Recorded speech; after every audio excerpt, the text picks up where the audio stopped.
কর্মের দোষে ভালো মন্দ নকল আসল চিনতে পারছি না। কে আমাকে ভালোবাসে, কে ভালোবাসে না, কে নকল কে আসল এটা চিনতে পারছি না। কর্মফল, কর্মেরটা এত দোষ। মহাজন এদিকে ভেবে বলেছেন, কলির মানুষ অতি শিক্ষিত, অতি জ্ঞানী, সবই জানে, কিন্তু সঠিকটা জানে না। মিথ্যাকে সত্য করে মানে, আর সত্যকে মিথ্যা ভেবে এরা ভুল পথে ধাবিত হয়। রাধে রাধে। কেননা গৌরাঙ্গ মহাপ্রভুর মহাজন বলেছেন, গৌরাঙ্গের দুটি পদ যার ধন সম্পদ, সে জানে ভকতি রসসার। গৌরাঙ্গের মধুর লীলা যার কর্ণে প্রবেশিলা, হৃদয় নির্মল ভেল তার। গৌরাঙ্গ মহাপ্রভুর দুটি চরণ যদি কেউ স্মরণ করতে পারে, তার মতো ধনী পৃথিবীতে আর নাই। এবং যদি কারোর হৃদয়ে কালিমা পড়ে থাকে, অহংকারের কালিমা, অজ্ঞানতার কালিমা, তাহলে গৌরাঙ্গের নাম করো। করলে কি হবে? চেত দর্পণ মার্জনম ভব মহাদবগ্নি নির্বাপনম শ্রবকৈরম চম্রিকা বিতারণম বিদ্যাবধু জীবনম অনম্বম বুদ্ধিবর্ধনং প্রতিপদং পূর্ণমৃতসাদনম সর্ব আত্মস্নপনং পরাং বিজয়তে শ্রীকৃষ্ণ সংকীর্তন। ভগবানের নাম করলে তোমার চিত্ত দর্পণ মার্জিত হবে। আমরা সেটা করি না, যাতে আরো চিত্তটা কালিমায় পরিপূর্ণ হয়ে যায়, সেটাই করি। মহাজন বলছেন, কণ্টকের তরু সদাই সেবিলি অমৃত ফলের আসে। সংসারের মধ্যে আমরা ডুবে আছি। কেন? সংসারে ভালো মন্দ পাবো, কিন্তু না, সংসারটা ভালো। সংসার হচ্ছে কাশ্মীরের মতো। কাশ্মীর মানুষ কাশ্মীরে বেড়াতে যায়, অনেক ভূস্বর্গ কাশ্মীর, দেখতে ভালো, শুনতে ভালো, কিন্তু সন্ত্রাসের ভাবটা বেশি। পাকিস্তানি সন্ত্রাস, উগ্রপন্থী যখন তখন প্রাণহানি করতে পারে, দুর্ঘটনা ঘটাতে পারে। তো কাশ্মীর জায়গা ভালো, কিন্তু সন্ত্রাসের ভয় বেশি। তেমনি সংসার জায়গা ভালো, সংসারে সন্ত্রাসের ভয় বেশি। যারা করেছেন তারা জানেন কত সন্ত্রাস, কত যন্ত্রণা, কত দুঃখ। সংসার, এই সংসার বৃক্ষে যারা অমৃত ফলের আশে বসে আছেন, অমৃত পাবেন না, আরো আপনার যেটা আছে সেটাই চুরি হয়ে যাবে। তিনটি মরা শ্মশানে পড়ে আছে, কুকুর দুটো খেয়েছে, মাথা খাচ্ছে, মাথা চেটে চেটে খাচ্ছে, আর একটা মাথা চেটে খাচ্ছে না। শিয়াল যে কুকুরকে বলছে, কুকুর ভাই দুখানা মাথা খেলে আর একটা মাথা খেলে না, বলে ওর বিয়ে হয়ে গেছে। বিয়ে হয়ে গেছে বলে সংসারে মানুষ যা চেটে খেয়েছে ওটা কিছু রাখিনি, আমি খাবো কি? ঠিক সংসারটা ঠিক তেমনি। সংসার যদি কারো চেটে ছেড়ে দেয়, সেখানে কুকুর পর্যন্ত হার খেয়ে যায়। তদ্রূপ বলছেন মহাজন, কণ্টকের তরু সদাই সেবিলি অমৃত ফলের আসে, কিন্তু প্রেম কল্প তরু গৌরাঙ্গ সুন্দর তাহারে ভাবিলি বিষে। আমরা গৌরাঙ্গকে বিষ ভেবেছি, সাধুগুরু বৈষ্ণবকে বিষ ভেবেছি, কিন্তু প্রকৃতপক্ষে যে আমার আপন, যে আমার প্রিয়জন, আমরা তাকে চিনতে শিখিনি। এটা কর্মের ফল। মহাজন বলছেন, সুন্দর ভাষা দিয়েছেন, আমরা ভালো ফুল পেলে নাকে ধরি, কেন? সুন্দর গন্ধ পাবো, কিন্তু বুঝি না ফুলের মধ্যে অজস্র কীট পোকা থাকে। নাকে তো ধরলাম, ফুলের মধ্যে কত পোকা আমার নিঃশ্বাসের দ্বারা ভিতরে প্রবেশ করলো, করে রোগের বাসা সৃষ্টি হলো। সারাটা জীবন ওই রোগকে ভোগ করতে হবে। তাহলে সৌরভের আসে পলাশ শুকিনো নাসায় পশিল কীট। নাসা মানে নাক, কীট মানে পোকা প্রবেশ করেছে। তেমনি সংসার, আত্মীয় স্বজন প্রিয়জন, জামাই মেয়ে নাতি পুতি দেখতে ভালো ফুলের মতো, শুকতে গিয়েছিলাম ভালো ঘ্রাণ পাবো, এদের কাছে ভালো আশা করেছিলাম। নাকে ধরলাম যখন, এদের মধ্যে যে অহংকার কামনা বাসনার যে পোকাগুলো ছিল আমার মধ্যে ঢুকে সারাটা জীবন আমাকে তিলে তিলে জ্বালিয়ে খাচ্ছে। রাধে রাধে। মহাজনের ব্যাখ্যা, পদের ব্যাখ্যা তো পদের কথা। তাহলে সৌরভের আসে পলাশ শুকিলি, নাসায় পঠিল কীট, ইক্ষ দণ্ড বলি কাঠ চুষিলি কেমনে লাগিবে মিঠ। লেহারি বাবা লেহারি। আগ ভেবে যদি কাঠকে চষো, শুকনো কাঠ তুমি আগ ভেবে চুষে যাচ্ছ, কিন্তু মিষ্টি পাবে না, এত কাঠ। তাই ইক্ষ দণ্ড বলি কাঠ চুষিলি কেমনে লাগিব মিঠ। সংসারের প্রত্যেকটা মানুষ, সংসার এগুলো হলো কাঠের মতো, কিন্তু আমরা আগ ভেবে চুষে যাচ্ছি, মিষ্টি পেলাম না, শুধু ক্ষত বিক্ষত হলো। মহাজন আবার বলেছেন, হার বলিয়া গলায় পড়িনি, হার বলিয়া গলাতে পড়িনি, আর বলিয়া গলাতে পড়িল, সমন কিঙ্কর সমন কিঙ্কর আর বলিয়া গলাতে পড়িল, সমন কিঙ্কর সমন কিঙ্কর শীতল বলিয়া মনরে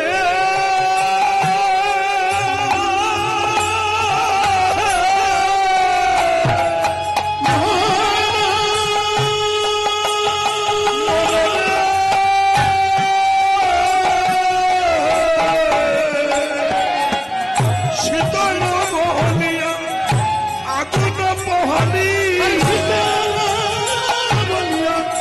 আগুন পোহালি, পাইলি বজ্র পাইলি জোর সংসার ভজিলি গোরা না ভজিয়া, সারে ভজলি ওরা না ভজিয়া, না শুনিলি সাধুর কথা,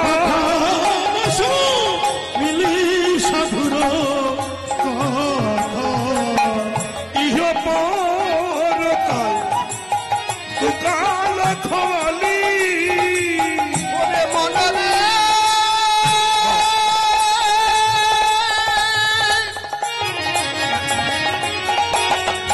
মনরে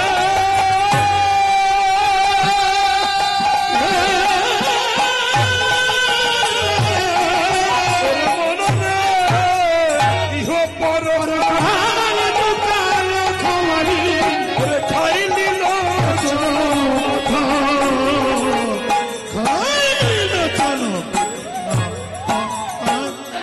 আস্তে। তাহলে এর থেকে নিস্তার পাওয়ার রাস্তাটা কি? খুব ধীর মস্তিষ্কে শুনতে হবে। নিস্তার পাওয়ার রাস্তা কোনটি? বলছে সংসার ভজিলি গোরানা ভজিয়া, না শুনিলি সাধুর কথা, ইহ পরকাল দুকাল খোয়ালি খাইলি লোচন মাথা। সংসারের যন্ত্রণা ভোগ করতে গেলে, এই পরিত্রাণ পেতে গেলে, নির্বাপিত হতে গেলে কোন ডাক্তারের কাছে গেলে হবে না, কোন পাথর দেখানো জ্যোতিষীর কাছে গেলে হবে না। এই যে মায়েরা, একজন খাটে শুয়ে থাকে, খাটে খাটে, সে শোয়ার থেকে শেষ পর্যন্ত শুধু লোকের সঙ্গে বলে, না আমি খাটে শুয়ে থাকলে খাটের তলায় না ভূত দেখি, মনে হয় খাটের মধ্যে কে আছে, খাটের তলায় কে একটা আছে, বুজুর বুজুর খুজুর খুজুর করে। তা এক বন্ধু বলল, এক কাজ কর, ডাক্তার দেখা। আস্তে, ডাক্তার দেখাতে গেছে, ডাক্তার বাবু বলছে এ রোগ তোমার ভালো হয়ে যাবে আস্তে আস্তে আস্তে। কি করতে হবে? হ্যাঁ না, 2 বছর আমাকে দেখাতে হবে। কেমন খরচ? লাখখানি। বেশ, 1 লাখ টাকা খরচ করেছে, 2 বছর কিচ্ছু হয়নি। সেই শুলেই খাটে তলে ভূত। একজন বললো এক কাজ কর, মনোরোগ বিশেষজ্ঞকে দেখালো। মনোরোগ বিশেষজ্ঞ বললো আমি ভালো করে দেবো, 3 বছর লাগবে, 2 লাখ টাকা খরচ হবে।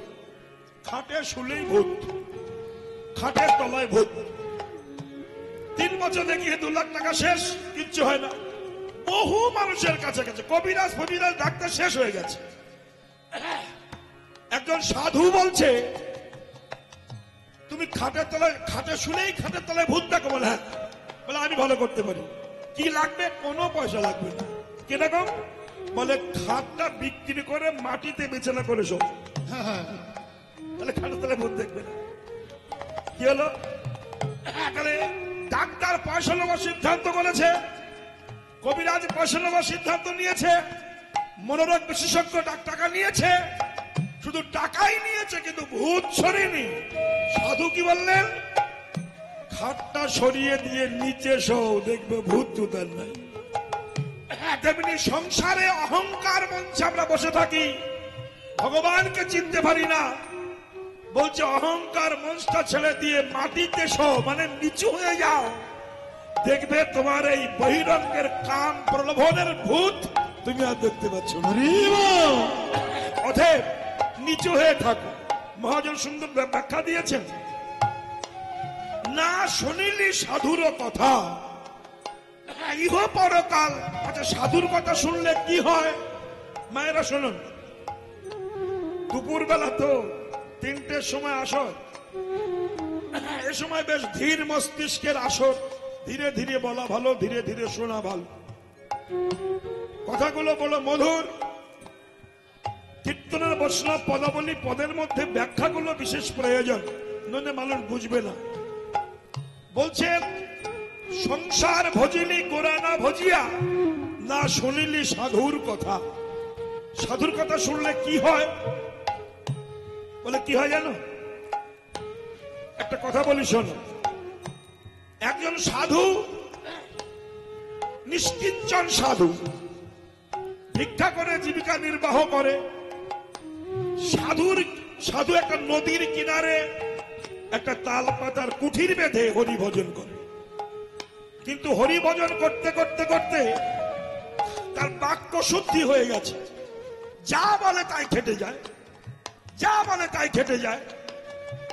এইবার সাধু যখন যা বলছে খেটে যাচ্ছে, আস্তে আস্তে লোক বেড়ে যাচ্ছে। কি?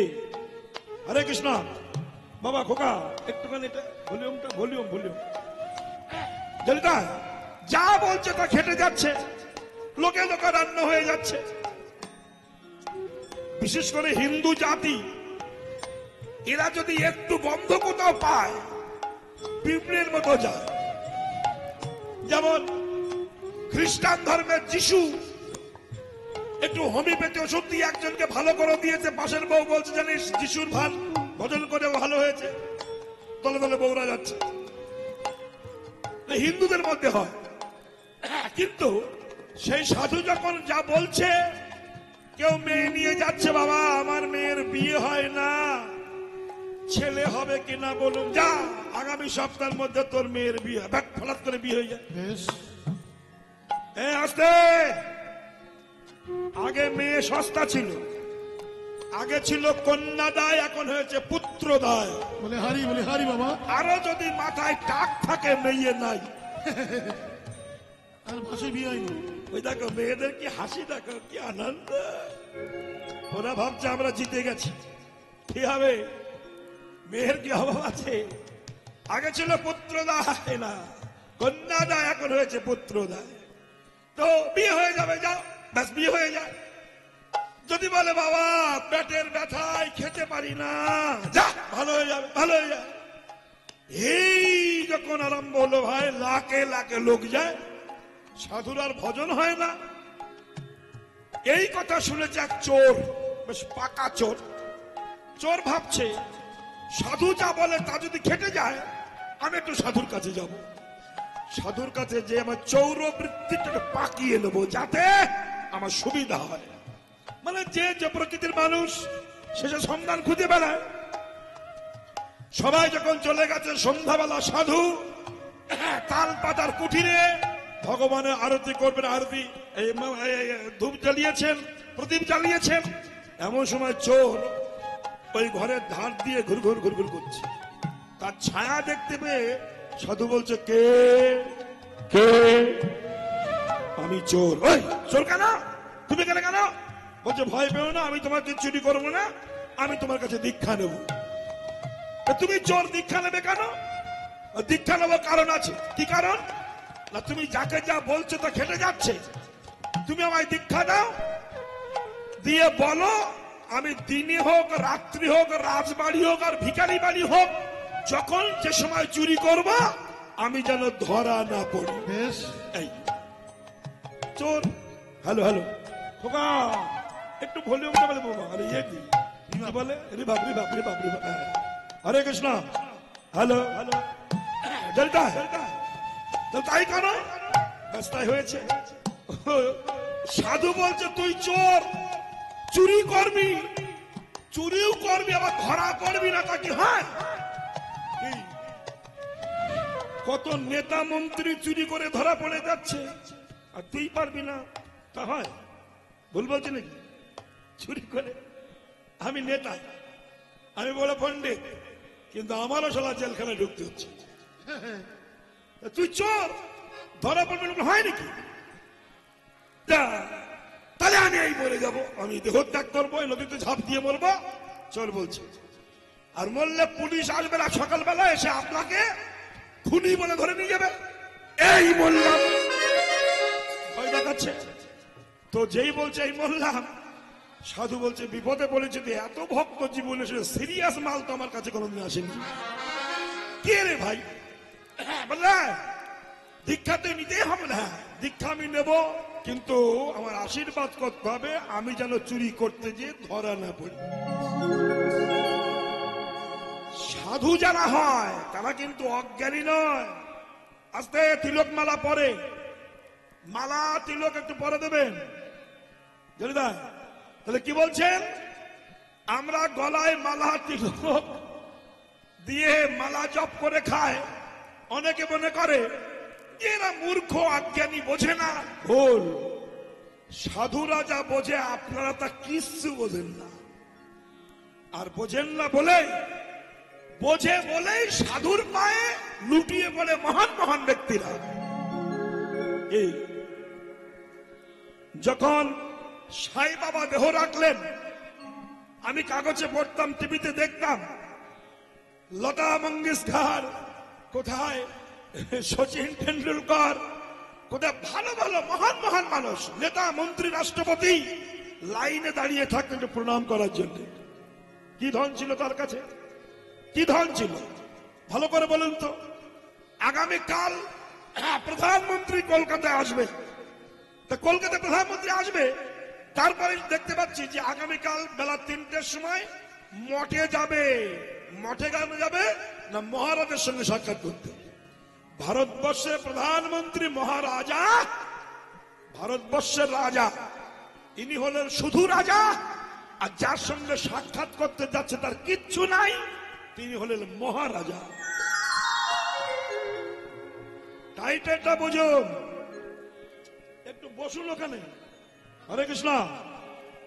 তাহলে কি ধন কি সম্পত্তি আছে যে তাকে প্রণাম করতে যাচ্ছে?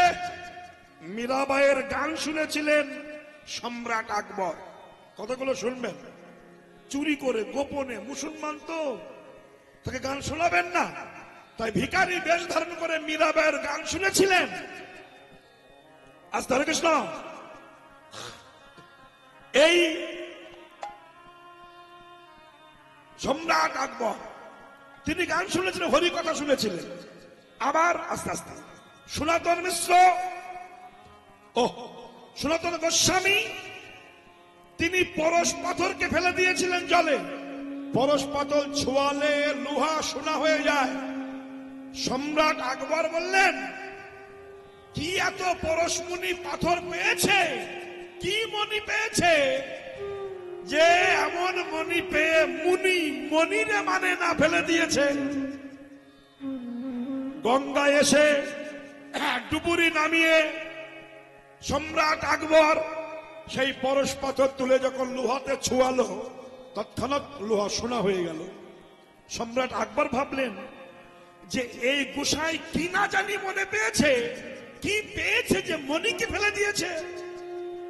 হ্যাঁ, তাই তাকে বললেন সম্রাট আকবর যে আপনার ত্যাগ দেখে আমি মুগ্ধ হয়েছি, বলুন আপনি কি চান আমার কাছে। সনাতন গোস্বামীপাদ বলেছিলেন তোমার অহংকার হয়েছে, বলতে সম্রাট যদি কিছু দিতে চান, গঙ্গায় ঘাটে বহু ভক্ত স্নান করে, ওই ঘাটে ইটগুলো ভেঙে গিয়েছে, ওই ঘাটটা একটু মেরামত করে দেন। সম্রাট আকবর দেখতে গিয়েছিল ঘাটটা কেমন, যে মাথায় হাত, মাথায় বজ্র পড়েছে। কি দেখছেন? অলৌকিক অবস্থায় দেখতে পাচ্ছেন সেই ঘাটে যত ইটগুলো সব লোহা নয়, সব মাটির নয়, সব সোনার ইট, স্বর্ণ ইট দেখতে পাচ্ছি। সম্রাট আকবর চরণে প্রণাম করে বলছে আপনি যা চেয়েছেন আমার সারা বিশ্ব বিক্রি করলেও ওই ঘাট আমি ভালো করতে পারবো না। বাবা, তখন সম্রাটের কথা শুনে সনাতন গোস্বামীপাদ বলেছিলেন, হ্যাঁ দেখুন এ জগতে যারা কৃষ্ণ চরণ আশ্রয় করেছে তারা হলো মহারাজা, আপনি হলেন শুধু রাজা। তাই শুধু রাজা হয়ে মহারাজাকে কিছু দিতে আসবেন না। কেন? যে ধনে হইয়া ধনী মনিরে নাম মানে মুনি। কি ধন পেয়েছে যে মণি পর্যন্ত ফেলে দিয়েছে মুনি। তখন সম্রাট আকবর বলেছিলেন যে আপনি আমার মস্তকে হস্তার্পণ করে আশীর্বাদ করুন, যে ধনে আপনি ধনী হয়েছেন ওই ধনে যেন আমি ধনী হতে পারি। সম্রাট আকবর তাহলে মহাজন কি অপূর্ব কথা দেখুন। তাহলে মহারাজের চরণে প্রণাম করতে যেন প্রধানমন্ত্রী কি ধন আছে, সেই সাধু বললে তুই চুরিও করবি ধরাও পড়বি না, তা তো হয় না। না তাহলে আমি এই বললাম, আহা মরিস না, তবে আমার একটা কথা তো দিতে হবে। আমি তোকে দীক্ষা দেবো, তুই ধরাও পড়বি না, তবে একটা কথা আমাকে দিতে হবে। কি না? কথা দে জীবনে কোনোদিন মিথ্যা কথা বলবি না। দেখেছেন গুণী জ্ঞানী মানির যারা প্রকৃত বৈষ্ণব, যারা ঈশ্বর তত্ত্বকে সাধনা করতে শিখেছে, তারা কোন মার্গে বসবাস করে ভাবছেন? দেখো দেখো, যে সময় নেই, শুধু নেই, বড় বৌমা চল। তাহলে বিষয়টি কেমন? মহাজনস্য গতস্য পন্থা। তাহলে বিষয়টি কেমন মায়েরা? যেই না বলেছেন আর কেন, আহা আস্তে আস্তে আস্তে আস্তে তো বলো তুমি জীবনে মিথ্যা কথা বলবে না। চোর একটু চমকে উঠলেন, চুরিও করবো আবার মিথ্যা বলবো না, তা তো হয় না। হ্যাঁ হ্যাঁ হয়েছে, কি ব্যাপার?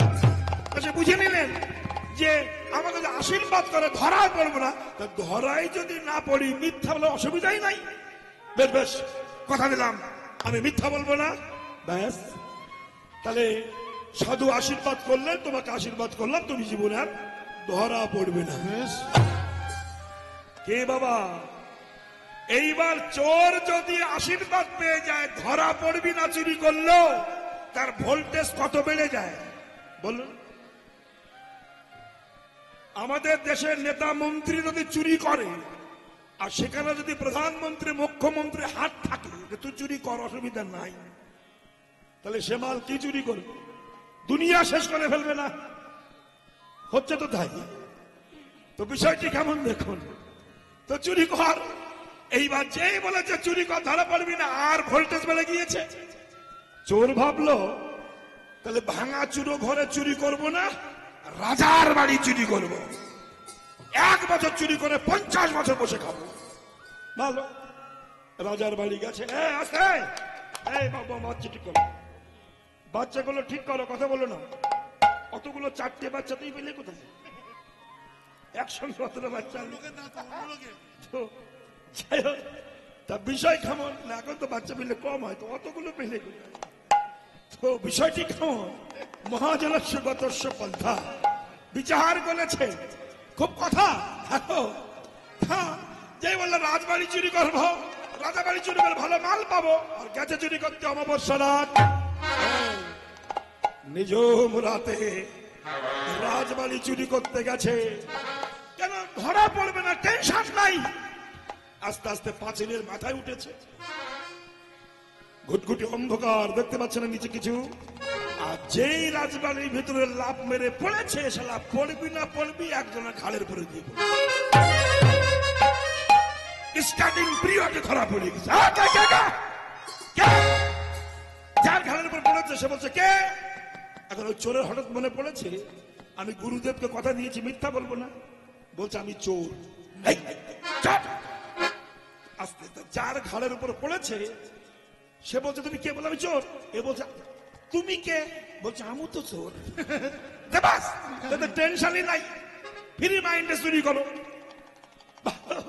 দুই চোর এক জায়গায় হয়ে গেছে। এখন যেই দুই চোর এক জায়গায় হয়ে গেল, তো বড় চোর আর ছোট মানে ছোট চোর, ছোট চোরকে বলেন তো যে গুরুদেবের কাছে দীক্ষা নিন, ছোট চোর। আর যার ঘাড়ের উপরে পড়েছে সে হচ্ছে বড় চোর। খেয়াল করো, এই বড় চোর ছোট চোরকে বলছে ভাই আমি তো সারা জীবন এই রাজবাড়ি চুরি করি, তুমি তো প্রথম এলে, চেনো শোনো না, আমি তোমাকে চাবি দিচ্ছি, ওই ঘরের দরজা খুলে ওখানে দেখবে সিন্দুক আছে, সিন্দুকটা খুলে দেখবে হিরের টুপলি আছে, টুপলা, ওগুলো নিয়ে আসো। ও চাবি নিয়ে গেছে, পাকা চোর মানে বড় চোর দাঁড়িয়ে আছে, কাঁচা চোর গেছে, খুলে দেখে হ্যাঁ সিন্দুকের মধ্যে 3খানা টুপলা আছে, 3টে হিরে বাবা, 2খানা নিয়েছে, একটা নেয়নি, 2টি নিয়ে এসেছে পাকা চোরের কাছে। পাকা চোর বললো এনেছো? বলে হ্যাঁ। কটা ছিল? 3টি। 2টি আনলে কেন? বলে বুঝলে না, 3টে নিলে ভাগাভাগির সময় রাগারাগি হবে না, ওই জন্য একটা রেখে এসেছি। বাহ বেশ, তুমি একটা নাও, আমাকে একটা দাও, চলে যাও। ও চোর একটা নিয়ে চলে গেছে, আর এই যার ঘাড়ের উপরে পড়েছিল তাকে বলছে তুমি যাবে না? বলে না তুমি যাও। ও চলে গেল, বাড়ি এসে নাক দেখে ঘুমাচ্ছে, তো টেনশন নাই, ধরা পড়বে না, গুরুর আশীর্বাদ আছে। কে? আশীর্বাদ আছে, ঘুমাচ্ছে। সকালবেলা রাজা মশাই উঠে বলল ঘরে চুরি হয়ে গেছে।